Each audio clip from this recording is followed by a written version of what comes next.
AP రాజధానిపై YV Subbareddy సంచలన వ్యాఖ్యలు చేశారు.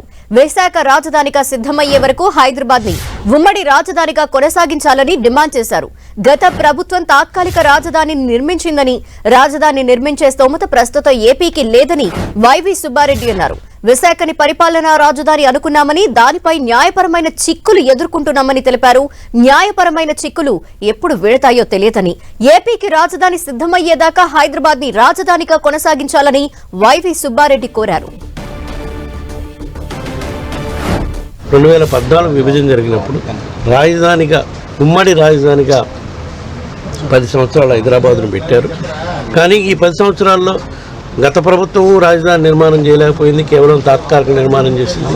మేము మా ప్రభుత్వం వచ్చినాక గత 5 ఏళ్లలో చిత్తశుద్ధితో రాజధాని నిర్మాణం చేసే స్తోమత మనకు లేదని చెప్పి అన్ని విధాల అభివృద్ధి చెందిన నగరం విశాఖని ఎగ్జిక్యూటివ్ క్యాపిటల్గా, పరిపాలనా రాజధానిగా చేద్దామని చేస్తే కొన్ని న్యాయపరమైన ఇబ్బందులు సృష్టించారు. న్యాయపరంగా ఇబ్బందులు కూడా ఎదుర్కొంటున్నాం కూడా ఈరోజు. సో అవన్నీ అధిగమించిన దాకా కంబైన్డ్ రాజధానిగా హైదరాబాద్ను కంటిన్యూ చేయాలని మా ఆలోచన. దీనిపై మా పార్టీ అధ్యక్షుడితో, పార్టీ నాయకులతో చర్చించుకొని ఎలక్షన్లు అయిపోయినాక దీనిపై ఒక వివరణ కూడా ఇవ్వటం జరుగుతుంది.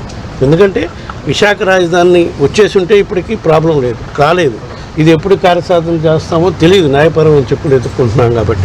అవి వచ్చేంత వరకు ఈ స్టేటస్ అన్న కంటిన్యూ అయితే, కంబైన్డ్ క్యాపిటల్గా హైదరాబాద్ కంటిన్యూ అయితే మనకి హైదరాబాద్లో తక్కువ ఉంటుంది, హైదరాబాద్ రాజధానిలో మనకి ఇదిగా ఉంటుంది కాబట్టి అని ఒక వైవి సుబ్బారెడ్డి రాజధానిపై చేసిన వ్యాఖ్యలకు సంబంధించి మరిన్ని డీటెయిల్స్ మా ప్రతినిధి జార్జ్ అందిస్తారు. జార్జ్,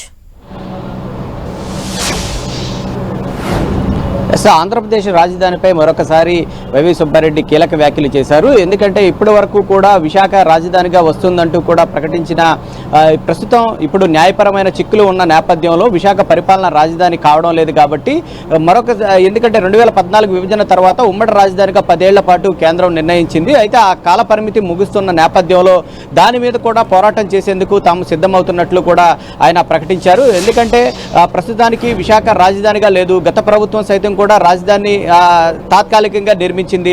మా ప్రభుత్వం సైతం కూడా ఈ నిర్మాణాలు చేపట్టే స్తోమత లేదు కాబట్టి ప్రస్తుతం ఏపీ ఆర్థిక దృష్ట్యా ఈ నిర్మాణాలు చేపట్టే అంత స్తోమత లేదు కాబట్టి దాన్ని 3 రాజధానులుగా ప్రకటించడం జరిగింది. విశాఖ రాజధానిగా వచ్చినట్లయితే బాగుండేది, కానీ ప్రస్తుతానికి విశాఖ రాజధానిగా కావాలంటే న్యాయపరమైన చిక్కులను అయితే ఎదుర్కొంటూ ఉన్నాము. అవి ఎప్పుడు తేల్తాయో కూడా తెలియదు కాబట్టి అవి తేలేంత వరకు అయినా కానీ ఈ ఉమ్మడి రాజధానిగా హైదరాబాద్ ఉంటే బాగుంటుందని చెప్తూ ఉన్నారు. ఎందుకంటే ఉమ్మడి రాజధాని కనుక ఉన్నట్లయితే కనుక అక్కడ కూడా మనకు రాష్ట్రానికి సంబంధించిన హక్కులు సాధించుకోవడానికి కానీ ఇతర కార్యక్రమాలకు సంబంధించి కానీ ఉమ్మడి రాజధానిగా హైదరాబాద్ ఉంటే బాగుంటుందని కూడా చెప్తూ ఉన్నారు. అయితే దీని మీదకు సంబంధించి ప్రతిపక్షాలు సైతం కూడా విమర్శలు గుప్పిస్తున్నాయి. తాజాగా బండారు సత్యనారాయణ సైతం కూడా దీని మీద విమర్శలు చేశారు. 3 రాజధానులు ప్రకటన చేసి దాదాపుగా 5 సంవత్సరాలు అవుతుంది.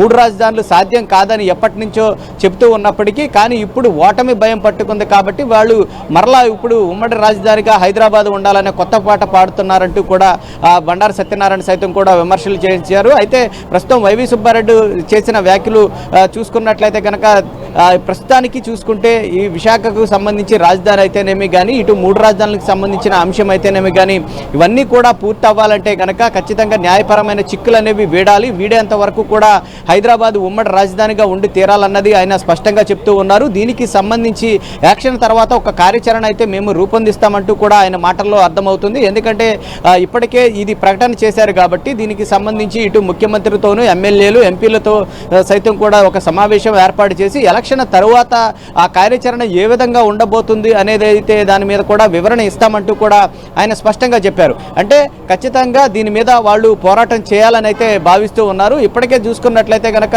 తెలంగాణలో సైతం కూడా ఆంధ్ర అలాగే తెలంగాణకి సంబంధించి జల వివాదాలు నడుస్తూ ఉన్న సమయంలో వాటిలన్నింటినీ కూడా పరిష్కరించుకునేందుకు సైతం కూడా ఉమ్మడి రాజధాని ఉండి తీరాలనేది కూడా ఒక భావనగా అయితే అర్థమవుతూ ఉంది.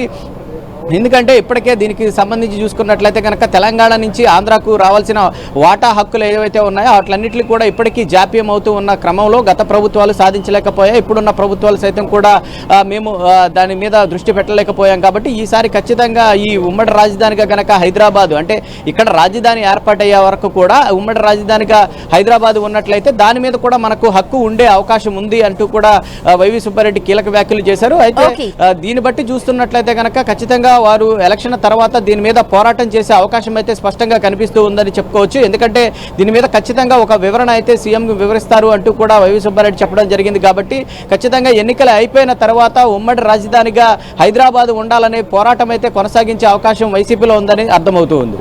Thank you George.